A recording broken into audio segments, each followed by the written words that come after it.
Bismillahirrahmanirrahim. Assalamualaikum warahmatullahi wabarakatuh. Pada kesempatan kali ini saya ingin mempresentasikan hasil kerja saya, yaitu elemen sistem telekomunikasi. Elemen sistem telekomunikasi dibagi menjadi 4, yaitu informasi, transmitter atau pengirim, receiver atau penerima, dan media transmisi. Pertama yaitu informasi. Informasi merupakan sinyal yang dikirim atau diterima berupa data, suara, dan gambar. 2. Transmitter atau pengirim akan mengubah informasi menjadi sinyal listrik yang siap dikirim melalui media.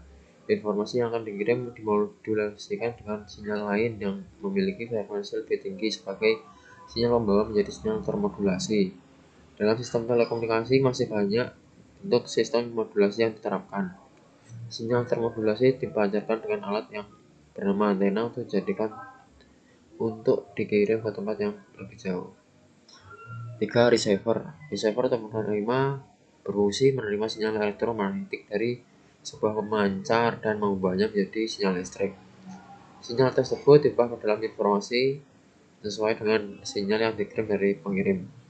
Selanjutnya diproses hingga dipahami oleh orang lain sesuai dengan yang dikirimkan.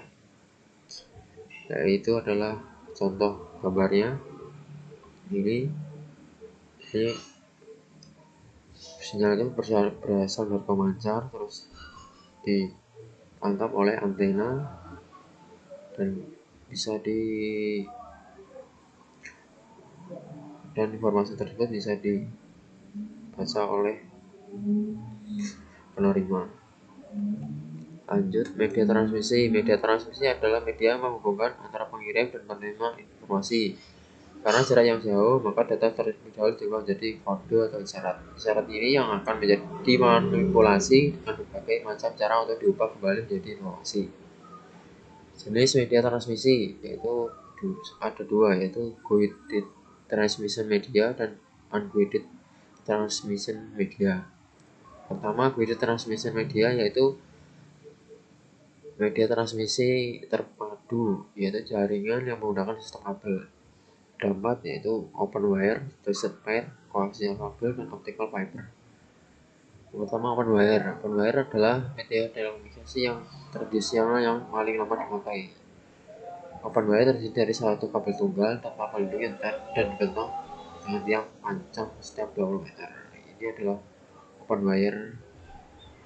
Ini adalah contoh open wire yang ada di sekitar rumah kita, yaitu kabel dari PLN. Kabel ini telanjang posisinya dan dibentangkan setiap 20 meter. Lanjut, yang kedua, twisted pair kabel, yaitu kabel perpilin yang memiliki dua buah konduktor yang digabungkan dengan tujuan mengurangi atau meniadakan interferensi elektromagnetik seperti radiasi elektromagnetik dari kabel unshielded twisted pair atau OPT.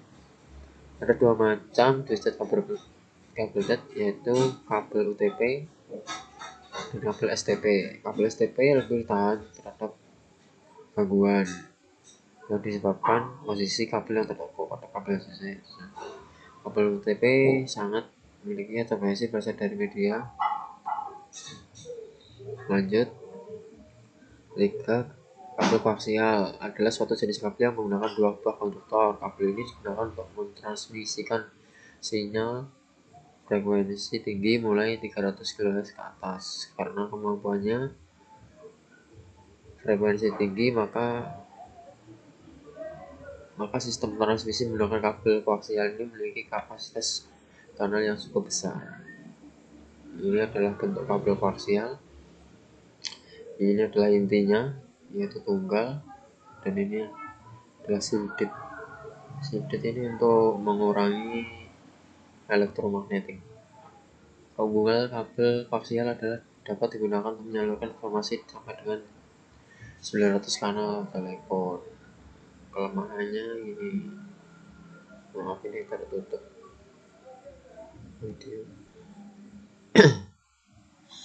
Yang keempat, fiber optik. Kabel kaca optik adalah Saluran transmisi yang terbuat dari kaca atau plastik yang digunakan untuk mentransmisikan sinyal cahaya dari suatu tempat ke tempat lain. Kapasitasnya lebih besar, sedikit sinyal yang hilang, data yang diubah dengan sedikit dan tahan terbakar. Yang kedua yaitu unguided transmission media, yaitu media transmisi tidak terpadu, yaitu jaringan yang menggunakan sistem gelombang, yaitu gelombang mikro, satelit, inframerah, dan bluetooth. Gelombang mikro atau microwave itu merupakan bentuk gelombang radio yang beroperasi pada frekuensi tinggi yang meliputi UHF, SHF, dan EHF.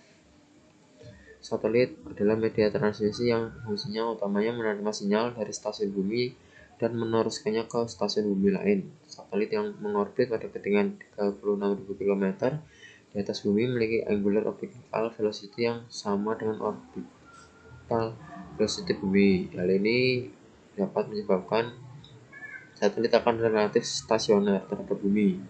Apabila satelit tersebut mengorbit di atas khatulistiwa, pada prinsipnya dengan menempatkan di bawah satelit geostationary pada posisi yang tepat dapat menjangkau seluruh permukaan bumi.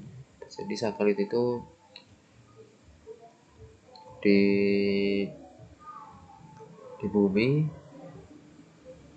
ada 3 buah. Jadi kalau yang 3 buah ini dapat menjangkau seluruh bumi.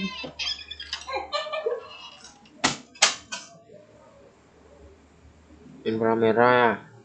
Kamera bisa digunakan untuk komunikasi jarak dekat dengan kecepatan 4 MB/s dalam penggunaannya untuk pengendalian jarak jauh, misalnya buat kontrol pada televisi serta alat elektronik lainnya. Keuntungan inframerah adalah kebal terhadap interferensi radio dan murah, instalasinya mudah dipindah-pindah, keamanan lebih tinggi daripada gelombang radio. Kelemahan inframerah yaitu jaraknya terbatas, tidak dapat menembus dinding, harus ada lintasan lurus dan dari pengirim dan penerima, tidak dapat digunakan di luar ruangan.